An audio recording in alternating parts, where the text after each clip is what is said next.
മുന്തിരിത്തോട്ടങ്ങളാൽ പ്രസിദ്ധമായ തമിഴ്നാട്ടിലെ കമ്പത്തുള്ള കൽവത്ത് നായകം റളിയല്ലാഹു അൻഹുവിൻ്റെ മഖാമാണ് ഇന്ന് നാം പരിചയപ്പെടുത്തുന്നത്.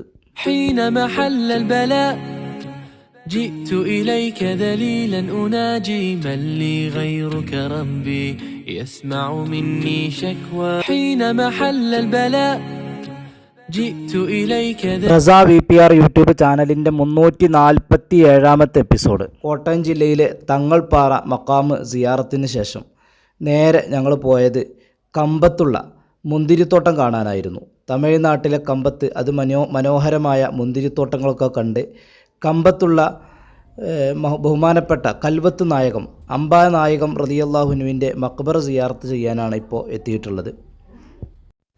കമ്പം ന്യൂ മസ്ജിദായി അറിയപ്പെടുന്ന മസ്ജിദുൽ ഇലാഹി, അതിൻ്റെ അടുത്ത് തന്നെ ഈ കാണുന്നതാണ് ഇവിടുത്തെ കൽവത്ത് നായകം റളിയല്ലാഹു അൻഹുവിൻ്റെ മഖ്ബറ.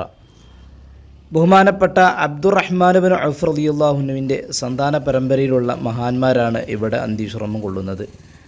അപ്പോൾ നമ്മൾ മുന്തിരിത്തോട്ടമൊക്കെ വരുന്ന ആളുകൾ അല്പം സഞ്ചരിച്ചാൽ കമ്പം ടൗണിലെത്തും.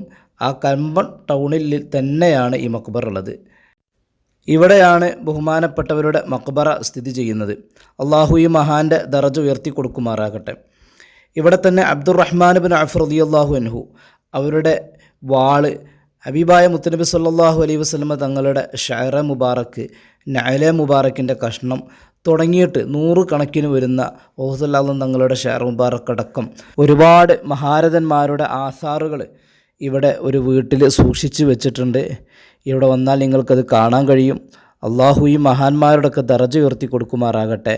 അപ്പോൾ കമ്പം തേനി വഴി യാത്ര ചെയ്യുന്നവർ, മുന്തിരിത്തോട്ടം കാണാൻ വരുന്ന ആളുകൾ, അവർക്കൊക്കെ സിയാറത്തിന് പറ്റിയ സ്ഥലം, അതുപോലെ തന്നെ നിസ്കരിക്കാനൊക്കെ പറ്റിയ നല്ല സൗകര്യമുള്ള വലിയ പള്ളിയൊക്കെയാണ് ഇവിടെ ഉള്ളത്. അതൊക്കെ പരമാവധി ഉപയോഗപ്പെടുത്തുക. ഇൻഷാ അല്ലാഹ് മറ്റൊരു വീഡിയോയുമായി അടുത്ത എപ്പിസോഡിൽ നമുക്ക് കാണാം.